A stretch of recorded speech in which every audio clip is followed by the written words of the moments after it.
नमस्कार, मैं हूं राहुल राजपूत। दो टूक की शुरुआत करते हैं। सूबे की सियासत एक बार फिर 360 डिग्री घूम गई। एक बार फिर बांटने की भाषा और उसकी परिभाषा पर सियासी घमासान छिड़ गया है। सीएम योगी के बयान से सियासत के शोले दहक उठे हैं। सीएम ने साफ और तल्ख के लहजे में कहा, देश को बांटने की साजिश चल रही है। धर्म, जाति, भाषा, क्षेत्र के नाम पर कुछ लोग भारत को बांटना चाहते हैं। उन्होंने विपक्ष पर जोरदार प्रहार किया। कहा, देश को बांटकर वो अपनी सियासत को चमकाना चाहते हैं। देश विरोधी गैंग पर सीएम ने सबसे बड़ी चोट की। कहा, कुछ लोग देश के दुश्मनों को खुश कर रहे हैं, घुसपैठियों को देश में बसाना चाहते हैं, सत्ता में आकर परिवारवाद चलाते हैं। ऐसे में सवाल तो उठते हैं, आखिर कौन देश को बांटने की साजिश कर रहा है? दो टूक में करेंगे चर्चा। पहले सुनते हैं बयान। अगर हमें विकसित भारत के सपने को साकार करना है तो उन षड्यंत्रों से हमें हमेशा सावधान होना होगा जो षड्यंत्र हमें बांटने का काम कर रहे हैं। जाति के नाम पर, क्षेत्र के नाम पर, भाषा के नाम पर। याद रखना, बल, बुद्धि और विद्या में भारत कभी इतिहास के किसी भी कालखंड में कभी कमजोर नहीं रहा। जो लोग विकसित भारत नहीं चाहते, जो लोग समर्थ भारत नहीं चाहते, जो लोग सशक्त भारत नहीं चाहते, वे लोग भारत को जाति के नाम पर, क्षेत्र के नाम पर, भाषा के नाम पर, तमाम वादों के आधार पर बांट करके, सामाजिक ताने बाने को छिन्न भिन्न करके दुश्मन को प्रेरित और प्रोत्साहित करते हैं। दुश्मनों को प्रेरित और प्रोत्साहित करते हैं। उनकी सहानुभूति किसी गरीब के लिए नहीं है। उनकी सहानुभूति देश के लिए नहीं है। उनकी सहानुभूति उन लोगों के प्रति होती है जो घुसपैठिए के रूप में भारत के नागरिकों के हक पर डकैती डालने का काम कर रहे हैं। ये वही लोग हैं जब सत्ता में आते हैं, परिवारवाद चलाते हैं और जातिवाद का सहारा लेकर के सामाजिक ताने बाने को छिन्न भिन्न करने का काम भी करते हैं। देखिए, योगी आदित्यनाथ जी ने विपक्ष की राजनीति पर तीखा हमला करते हुए उन्हें बेनकाब किया है। ये वही राजनीतिक दल हैं जो जोड़ने के बजाय तोड़ने पर काम करते हैं और तोड़ने के लिए सबसे बड़ा अस्त्र ये जाति को बनाते हैं। लेकिन जब इन्हें मौका मिलता है तो अपने ही परिवार को बढ़ाने का काम करते हैं और निश्चित रूप से इससे समाज कमज़ोर होता है। माननीय मुख्यमंत्री जी वो सदन में भाषा को लेके बोलते हैं, तो आखिर भाषा को लेके विवाद कौन पैदा कर रहा है? महाराष्ट्र में भाषा को लेके विवाद कौन पैदा कर रहा है? तमिलनाडु में भाषा को लेके विवाद कौन पैदा कर रहा है? और जब समाजवादी पार्टी पिछड़ों के आरक्षण के सवाल पूछती है, दलितों पे हो रहे अत्याचार पे सवाल पूछती है, मुसलमानों पे जिस तरह से जुल्म हो रहा है उन पे सवाल पूछती, तो भारतीय जनता पार्टी कहती है हम जातिवादी हैं।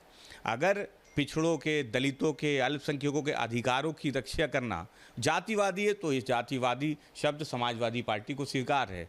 समाजवादी पार्टी समझती है जिस तरह से बाबा साहब के संविधान ने सभी को अधिकार दिया है, आरक्षण का अधिकार दिया है, तो भारतीय जनता पार्टी अगर आरक्षण पे सवाल उठाएगी, अगर पिछड़ों की भर्ती में उनको आरक्षण नहीं मिलेगा, शिक्षक भर्ती में उन्हें आरक्षण नहीं मिलेगा, तो ये सवाल कौन पूछेगा? अगर हमारे दलित सांसद के घर पे करणी सेना के लोग वो हमला करेंगे और हम सवाल नहीं पूछेंगे, तो ये सवाल कौन उठाएगा? और भारतीय जनता पार्टी क्या वो कोई कार्रवाई करती? तो वो बहुत से सवाल हैं। मुख्यमंत्री जी जिन बातों को उठा रहे हैं, शायद एक कहावत है कि जब भी आईना देखना चाहिए, दिखाना चाहिए, पहले खुद देखना चाहिए, फिर दिखाना चाहिए। और ऐसे में बड़े सवाल, सियासी विसात, इसलिए बांटने की बात। बहाना समाजवाद, मकसद परिवारवाद। कौन दुश्मनों का मददगार, देश में क्यों यलकार? बांटने की भाषा, सियासत की नई परिभाषा।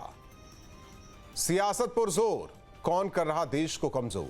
इन्हीं सवालों के साथ मेहमानों से चर्चा। शरद त्रिवेदी जी, प्रवक्ता बीजेपी, अशोक यादव जी, प्रवक्ता समाजवादी पार्टी, डॉक्टर सुधा मिश्रा जी, प्रवक्ता कांग्रेस। आप तीनों मेहमानों का स्वागत है। अशोक यादव जी, समाजवाद के नाम पर बांटने की राजनीति आप लोग करते हैं, जब सत्ता में आ जाते हैं तो परिवारवाद की बात होती है, यह आरोप है। राहुल जी, देखिए, दोनों सवालों का जवाब मैं आपको दूंगा। अब पहली बात आपने जो कहा बांटने की बात, देखिए, आप अगर इतिहास उठा करके देखेंगे तो 1925 से लेकर के अब तक 100 साल आरएसएस का इतिहास का हो गया, और भारतीय जनता पार्टी जो कि उसके पेट से पैदा हुई है, इन दोनों संगठनों का मूल आधार कर लीजिए तो ये नफरत और बंटवारा। नफरत किसके प्रति?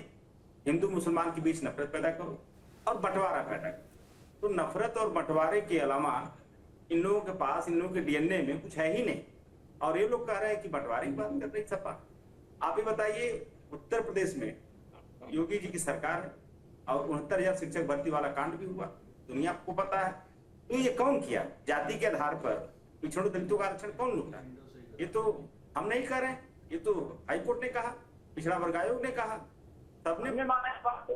तो जाति के आधार पर पिछड़ों दलितों को टारगेट करना, उनकी नौकरियां छीनना, उनका आरक्षण छीनना, धर्म के नाम पर हिंदू मुसलमानों के बीच खाई पैदा करना, ये काम भाजपा करती है, आरएसएस करती है। और हम लोग अगर इस बात को बताते हैं कि आप यहाँ जातिवाद कर रहे हो, आप यहाँ धर्म के नाम पर नफरत फैला रहे हो, तो हमको वो बड़ी निर्लज्जता से कहेंगे, अरे तो समाजवादी पार्टी वाले जातिवाद कर रहे हैं।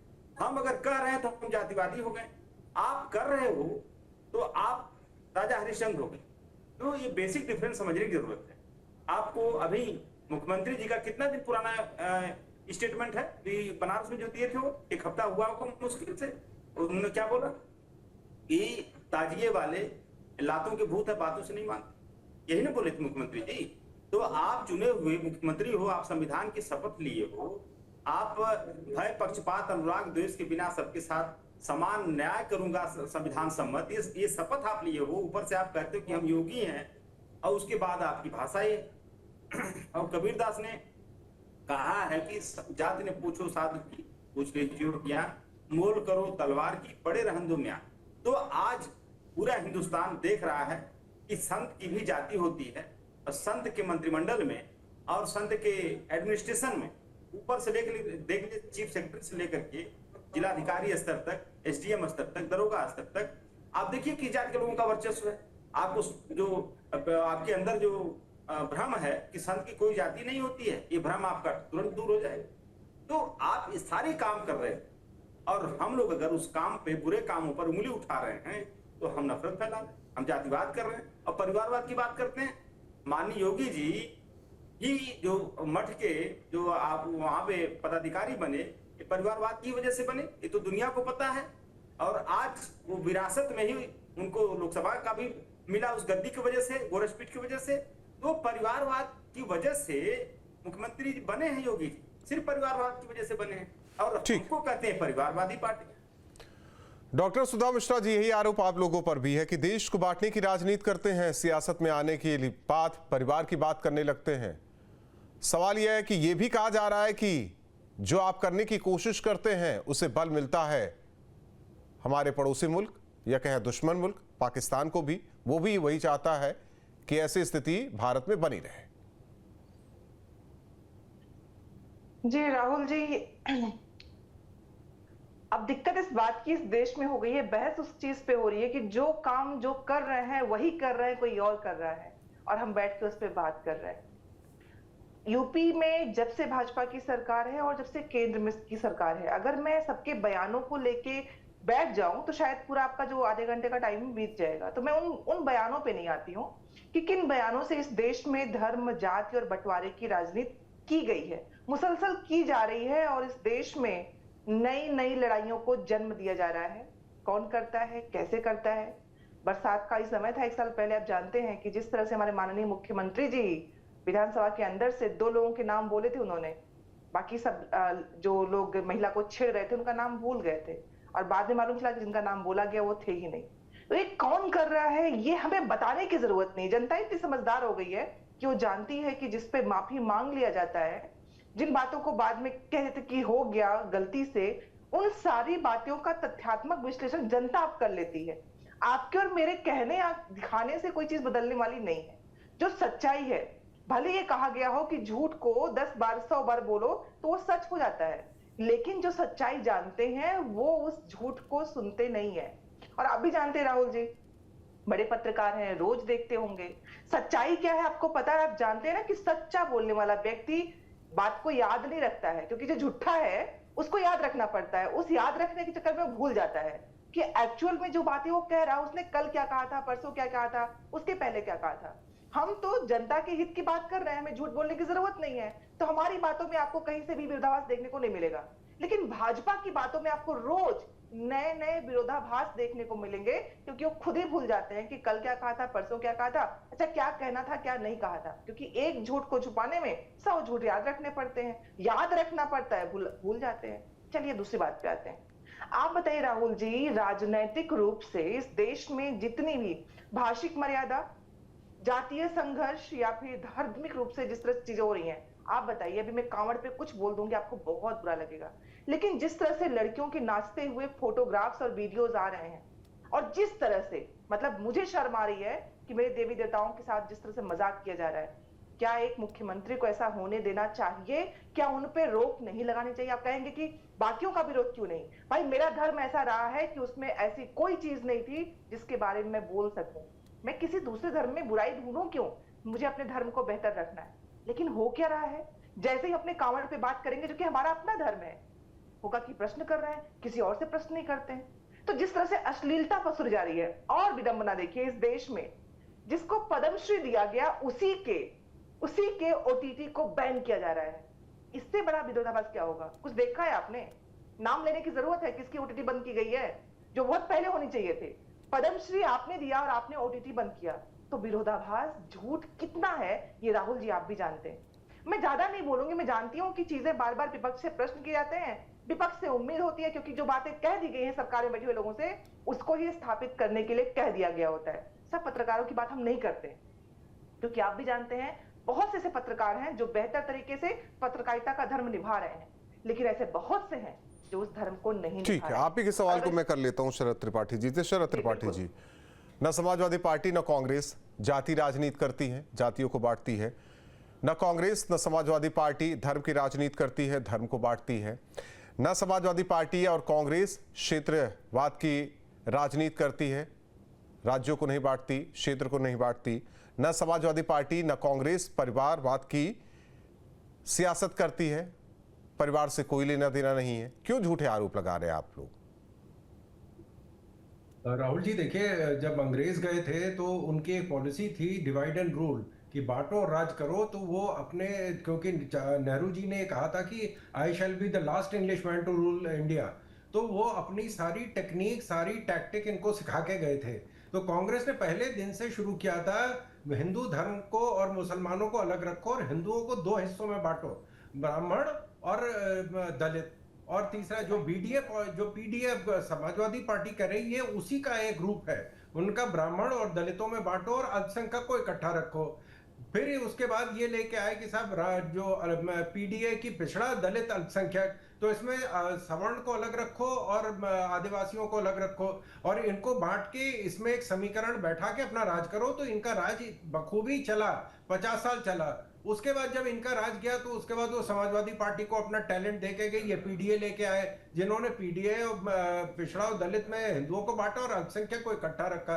तो इन्होंने पूरे समाज को किस तरह बांटा जाता, इस पे इनकी महारत है। और आप देखिए कि जैसे इन्होंने क्षेत्रवाद की जो बात है, वो अंकल श्याम जो है, जो युवा नेता हैं, उनके चाचा जो अमेरिका में रहते हैं, उन्होंने बताया कि साहब उत्तर भारत के लोग गोरे हैं, दक्षिण के भारत लोग अफ्रीकी हैं, पश्चिमी भारत के लोग अरबी लगते हैं और पूर्वोत्तर के लोग जो है वो चाइनीज लगते हैं। तो क्षेत्रवाद में लोगों को बांटो।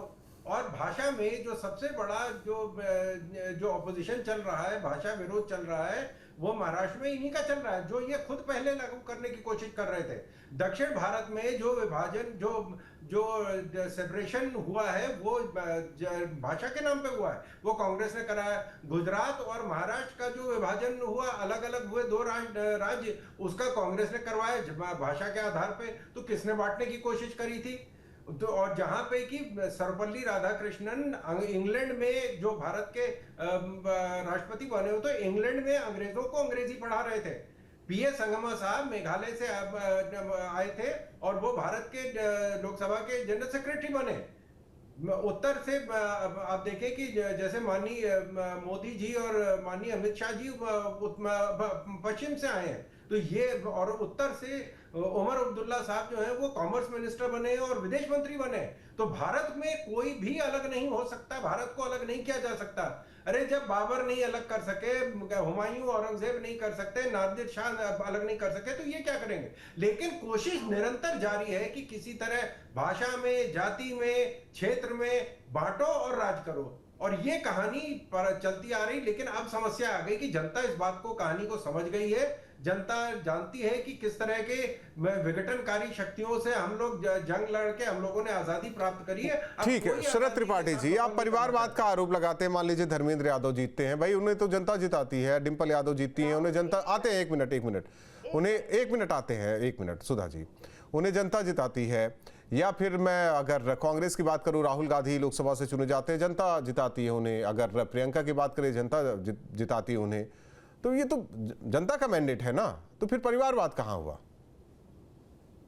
राहुल जी देखिए, परिवारवाद वो होता है कि ये हमारी पार्टी में हमारे अगले राष्ट्रीय अध्यक्ष का नाम नहीं बता सकते हैं। अगर इनकी पार्टियां अगले 50 साल तक रहीं तो मैं इनकी पार्टी के अध्यक्ष का नाम बता सकता हूं। कौन से परिवार से होगा, कब बनेगा, मैं बता सकता हूं। ये होता है, अगर आप लड़के, आप चुनाव जीत के, आप जनता के बीच अपनी जगह बना के अगर आप आ रहे हैं तो कोई दिक्कत नहीं है। लेकिन जब बच्चा पैदा होता है इनके राज परिवार में, तो ये पहले से तय होता है कि वो सांसद बनेगा, वो फलाना मंत्री बनेगा, फलाना प्रधानमंत्री बनेगा। जो एक सिर्फ सांसद की हैसियत से जो चुनी हुई सरकार द्वारा पारित एक बिल को फाड़ सकता है, उसकी क्या हैसियत है, पार्टी की क्या हैसियत है और उसकी क्या हैसियत है, ये आप समझ सकते हैं। तो जहां परिवारवाद का मतलब ये होता है कि पहले से तय है, जब बच्चा हो रहा है, खानदान में कौन किस पद को प्राप्त करेगा। आप बिहार में देखिए कि पहले पिता ने राज किया, फिर माता ने राज किया, अब पुत्र राज करने के जा रहे हैं। उत्तर प्रदेश में जो कह रहे थे कि हम अल्पसंख्यक और पीडीए के लिए लड़ रहे हैं, उसमें राज जो है वो राज परिवार का ही व्यक्ति करेगा। चाहे राष्ट्रीय अध्यक्ष बनने की बात हो, चाहे उत्तर प्रदेश के मुख्यमंत्री बनने की बात हो, वो पहले से तय होता है कि कौन बनेगा। ये होता है परिवार। ठीक है डॉक्टर सुधा जी कुछ कहना चाह रही हैं? देखिए सचिन पायलट जो है वो चुनाव लड़े, वो दो लाइनें बोलना चाहूंगी ज्यादा। सचिन पायलट जी अपने अध्यक्ष के बारे में तो कुछ बोल नहीं सकते। हमारे आदरणीय मोदी ने कहा था कि अगला अध्यक्ष कौन और कहां बाहर का और क्या हुआ आप देख रहे हैं। पहली बार जो अंग्रेजों के साथ खड़े होकर उनसे नीतियां सीख रहे थे, वो हमारे स्वतंत्रता संग्राम में जो उन्होंने अपनी आहुति दे दी, उन पे प्रश्न उठा रहे हैं। क्या ही इस देश में मतलब विरोधाभास और कितनी झूठी राजनीति लोग कर सकते हैं, उस पर हमें कुछ कहने की जरूरत नहीं है। देश का हर बच्चा जानता है कि जब हम स्वतंत्रता संग्राम की लड़ाई लड़ रहे थे, ये अंग्रेजों के साथ खड़े थे, उनके साथ खड़े थे। और आज बात कर रहे हैं स्वतंत्रता संग्राम सेनानियों की। अरे कम से कम उनकी आत्माओं को शांत रहने दीजिए। आप लोग जिस तरह बातें करते हैं ना, वो भी सोचते होते हमने किन अपने बच्चों को दे रखा है देश, जो हमें अपनी बलिदानों पे इस तरह प्रश्न चिन्ह खड़ा कर देते हैं। कितना उन्हें खराब लगता होगा, तो जिनको अपने पूर्वजों, अपने उन बलिदानियों की परवाह नहीं है, वो क्या ही बात करेंगे। ठीक, अशोक जी आवाज आ रही है आपको? जनता तो आकलन कर ही रही है भाई। आप भी कह रहे हैं आपके हिसाब से सही है, वो कह रहे हैं उनके हिसाब से सही है, लेकिन आखिरकार सियासी पार्टियों को जनता के बीच ही जाना है, वही हार जीत तय करते हैं। 24 का भी देखा, उससे पहले 22 का भी देखा, 17 का भी देखा, 19 का भी देखा, 14 का भी देखा। सवाल यह है कि फॉर्मूला तो निकाला जाता है, लेकिन हर बार बांटो और राज करो वाली नीयत, मैं सभी दलों के लिए कह रहा हूं, किसी एक के लिए नहीं।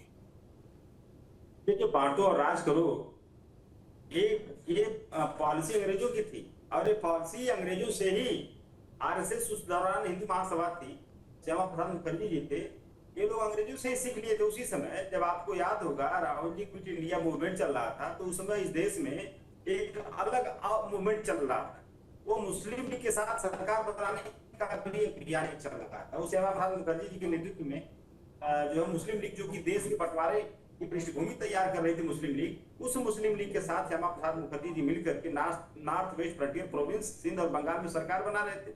ये तो इतिहास में दर्ज है, कोई हम अपने मन से तो कह नहीं रहे। तो बांटने की प्रक्रिया आरएसएस ने, या आरएसएस का जो मातृ संगठन हिंदू महासभा ने आजादी के पहले शुरू कर दिया, और आजादी के बाद आप देखिए कोई भी चीज होती है, जब योगी जी कहते हैं या भाजपा के लोग कहते हैं कि बंटोगे तो कटोगे, हिंदुओं एक हो जाओ, तो जब मोदी जी या योगी जी कहते हैं हिंदुओं एक हो जाओ, तो पिछड़े दलित इसे माथा पीट लेते हैं, इसे कहते हैं क्या कर रहे हैं मोदी जी, क्या कर रहे हैं योगी जी। हम अगर हिंदू रहते, हम अगर दलित होके हिंदू रहते, हम पिछड़े होके हिंदू रहते, तो ये 69,000 वाला कांड नहीं होता हमारे साथ। ये तो हम चुनावी हिंदू रहते हैं, जब चुनाव आता है तो पिछड़े दलित सब हिंदू, सब हिंदू, सब हिंदू। जैसे ही सत्ता मिल जाती है तो तुम पिछड़े हो, तुम दलित हो, तुम आदिवासी हो, तुम फलाने हो, तब वो हिंदू एकता की बात नहीं होती है। सत्ता मिलते ही हिंदू एकता खत्म, सत्ता का चुनाव होते ही सब हिंदू हो जाते हैं। तो ये कल्चर जो है ना, टाइम पे हिंदू मान लो, फिर टाइम खत्म हो जाए हिंदू हटा दो, नहीं तुम पिछड़े हो, दलित हो। अच्छा, तीसरी बात मैं कहूंगा, अभी शरद जी कह रहे थे परिवारवाद। देखिए बड़ा आश्चर्यजनक होता है कि हिंदुत्ववाद, सनातनवाद, परिवारवाद, ये सारी डिफिनेशन जो किताबों में लिखा है उसको बात पर नहीं माने। वो कहेगी, जो मोदी जी कहेंगे, जो आरएसएस कहेगी, उसी को हम हिंदूवादी मानेंगे, उसी को हम सनातनवादी मानेंगे, उसी को हम परिवारवादी मानेंगे। अभी परिवारवाद का परिभाषा शरद जी ने बताया कि अध्यक्ष होता है, बाकी परिवारवाद में नहीं आता। मानी योगी जी जो आज मुख्यमंत्री बने हैं, वो जो गोरखपीठ के महंत बने थे, वो किसके उत्तराधिकारी थे? शरद जी बताएंगे क्या? वो उत्तराधिकारी जो जिसके थे वो परिवारवाद की विशुद्ध रूप से देन थी, और सांसद की कुर्सी भी उनको परिवारवाद की वजह से मिली। कहीं ना जी, ये परिवारवाद नहीं माना जाएगा, ये अध्यक्ष जो बनता है ना उसको हम परिवारवाद मानेंगे। तो आप डेफिनेशन बनाओगे, किताबों से डेफिनेशन कोई मतलब नहीं, आप डेफिनेशन बनाओगे परिवारवाद की, और उस हिसाब से फिर उस खांचे में आप अपने हिसाब से बनाओगे कि भाजपा उस जाली से बाहर निकल जाए, बाकी लोग उस जाली में फंस जाए। तो इस तरह से थोड़ी होता है। जनता जानती है कि परिवारवाद क्या होता है, हिंदुत्ववाद क्या होता है, सनातनवाद क्या होता है। तो ये सारी बेसिक जो परिभाषाएं हैं राहुल जी, भाजपा द्वारा। डॉक्टर सुधा जी कह रहे थे कि वो सनातन से आती हैं, सनातन की कमियों को ही उजागर करेंगी, बाकी दूसरे की बात क्यों करें, है ना सुधा जी? आप यही बोल रही थी भाई, हम दूसरे की बात क्यों करें? राहुल जी, आपको जो उस ट्रक पे, ट्रैक्टर पे चलती हुई, नाचती हुई लड़कियां आपको अच्छी लग रही थी? आपके भारतीय सनातन संस्कृति में क्या आपने इसके पहले देखा है? बस हाँ या ना बताइएगा। मैं नहीं, जो गलत है उसे गलत कहना चाहिए, चाहे वो किसी भी जाति हो, किसी भी समुदाय का हो, किसी भी धर्म का हो, हमेशा किसी क्षेत्र का हो, जो गलत है गलत है। राहुल जी, मेरे लिए ना जो गलत है वो चाहे जिस धर्म का हो, वो गलत ही होता है। और मैं बहुत बेबाकी से बोलती हूँ, मुझे डर नहीं लगता है। मैंने इसलिए कहा कि मैं जैसे कांवड़ का नाम लूंगी आप लोग बरस पड़ेंगे, अरे कैसे कैसे कैसे कैसे कैसे। अरे कैसे नहीं, जिस धर्म को लोग पूरे वैश्विक स्तर पे अपनाने को तैयार है, उस धर्म के नाम पे आपने जो कर रखा है, क्या कोई अपनाएगा? यहाँ पे शिव जी का वेश धारण करके लोग जिस जिन गानों पे डांस करते हैं, देख के बताऊं, जो हम पढ़ने वाले समझने वाले धर्म के लोग हैं, देख के शर्मिंदा होना पड़ता है। और आप लोग कहते हैं कि बात न किया जाए। अरे जिनमें नहीं, अभी बात कर ली जाए, अभी बात कर ली जाए। शरद त्रिपाठी जी, हाँ, अभी बात कर लेते हैं इस पर भी। जिनमें खराबी है उनकी बराबरी करके खराबी करना है आपको। शरद त्रिपाठी जी, राहुल जी, पहले तो ये कि जो बार बार कई मैंने चैनलों पे सुना है कि ये कहा जाता है कि साहब हम जो है वो मुस्लिम लीग के साथ मिले हुए थे, मुस्लिम लीग के साथ हमने सरकार बनाई थी। हमने सरकार बनाई थी श्याम मुखर्जी ने प्रजातांत्रिक पार्टी के साथ, जिसको बाहर से मुस्लिम लीग समर्थन कर रही थी, हमने मुस्लिम लीग के साथ नहीं बनाई थी। और दूसरी चीज ये है कि इन्होंने जो मुखबरी करी थी चंद्रशेखर आजाद की, यशपाल ने, उसको इन्होंने पद्मभूषण दिया और उसका साहित्य के अवार्ड दिया। ये बताए ना कि इन्होंने देशद्रोही, एक एक करके सुधा जी देखिए थे, जो क्रांतिकारी थे, उनको जो जिनको उन्होंने घेराव करवा के इलाहाबाद में अल्फ्रेड पार्क में जिनको मरवाया था, उसको इन्होंने पद्म भूषण और साहित्य अकेडमी अवार्ड दिया यशपाल को। मैं तो नाम बता रहा हूं, ये हवा में नहीं कि नहीं जी आप मिले हुए थे, आप नहीं मिले हुए, तो मैं तो नाम बता रहा हूं। मैं किताब का भी नाम बता दे तो रिवोल्यूशनरी किताब है सानिया जी की, उसमें लिखा हुआ ही है। तो ये जो कहानियां सुना रहे हैं कि साहब जो मतलब खरोंच आपको आई नहीं और देश के लिए आप लड़े। नेहरू जी जो है 2 दिन के अंदर जब वो जेल में थे, तो नाभा जेल में 2 दिन के अंदर तो उनको छुड़वा दिया उनके पिताजी ने। तो ये ठीक है, ये अलग बात है। शरद जी आ जाइए। और जो फांसी चढ़े थे वो नहीं चढ़े थे। आ जाइए। अब तो कल भाई ये भी हो सकता है कल को पैदा होने वाला बच्चा, उससे पूछा जाएगा कि भाई आपने तो लड़ाई नहीं लड़ी थी। ये तो कोई बात नहीं हुई। अब आज की बात की जा रही है जो हो रहा है कि भाषा, धर्म, क्षेत्र। सब आप जो है वो अंग्रेजों से मिले थे और आप मुस्लिम लीग के साथ, मैंने उसका जवाब दे दिया है।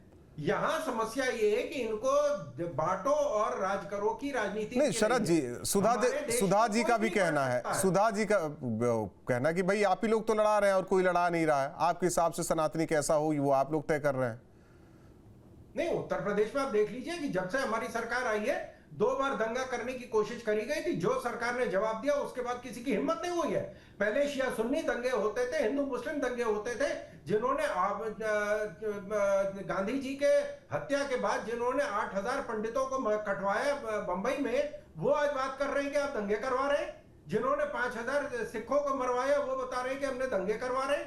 जिन्होंने गोली चलाई कार सेवकों, वो बता रहे हैं कि साहब आप जो है अन्याय कर रहे हैं। हम तो लेकिन कम से कम आप इसको मानिए, तो गलतियां होती हैं, आप मानने को भी तैयार नहीं है। बात तो सही है डॉक्टर सुधा जी। क्या सही है राहुल जी, क्या सही है? जो हो गया है इतिहास में, जो पन्नों में दर्ज है गलतियां, अब उसे बार बार क्यों कुरेदा जा रहा है, वो भी शरद त्रिपाठी जी कह रहे हैं। ओहो, कौन कुरेद रहा है? बस बहुत अच्छा क्वेश्चन। कुरेदने वाले कौन, कहने वाले कौन, उसको बार बार लाने वाले कौन है? पूछिए ना प्रश्न। यही तो प्रॉब्लम है कि यही सवाल तो मैं आपसे कर रहा हूँ ना, ये सवाल मैं आपसे कर रहा हूँ। यही लोग हैं, यही कुरेदने वाले लोग हैं। अब ये मुगल को भी लाए थे, न जाने किसको किसको लाए थे। आज के वर्तमान के समस्याओं को वर्तमान के परिप्रेक्ष्य में, वर्तमान के हित को देखते हुए बात करने वाला कौन है? प्रश्न करने पे आप लोग हम पे प्रश्न करते हैं, पूछिए ना। शरद जी बात करते हैं वर्तमान की, शरद जी कहना चाह रहे हैं, शरद जी कहना चाह रहे हैं, सुन लीजिए। वर्तमान में कभी रहते ही नहीं है लोग, वर्तमान में रहने वाले लोग ही नहीं है। वर्तमान की किसी भी समस्या को सुनना ही नहीं चाहते लोग।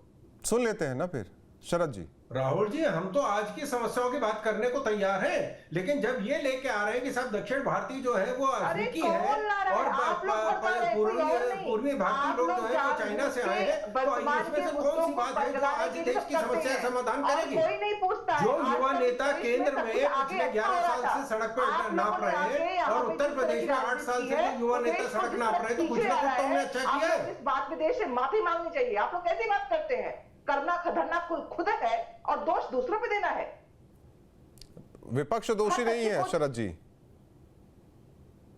देखिए, अगर विपक्ष दोषी नहीं होता तो मैं तो पहले ही कह रहा हूं कि 11 साल से एक युवा नेता केंद्र में सड़कें नाप रहे हैं और दूसरे युवा नेता उत्तर प्रदेश में नाप रहे हैं। भारत के इतिहास में पहली बार हुआ उत्तर प्रदेश का एक मुख्यमंत्री दूसरी बार पूर्ण बहुमत से जीत के आया है। माननीय मोदी जी जो है वो तीसरी बार सरकार बना चुका और चौथी बार बनाने जा रहे हैं, जो जिनकी वजह से हमारे मनरेगा चल रहा है, जो आज भी गड्ढे खोद रहे हैं, वो हमसे पूछ रहे हैं कि आपने क्या किया। 70 साल से आपने मनरेगा लेके आए, गड्ढे खोद रहे हैं। जब तक माननीय अटल बिहारी वाजपेयी जी नहीं आए तब तक हाईवे अथॉरिटी का डिपार्टमेंट नहीं बना। चलिए, बहुत बहुत धन्यवाद आप तीनों मेहमानों का हमारे साथ दो टूक में जुड़ने के लिए। जाहिर तौर पर सीएम योगी ने कहा कि समाज को बांटने के लिए और क्षेत्रवाद के नाम पर, धर्म के नाम पर राजनीति जोरों पर है।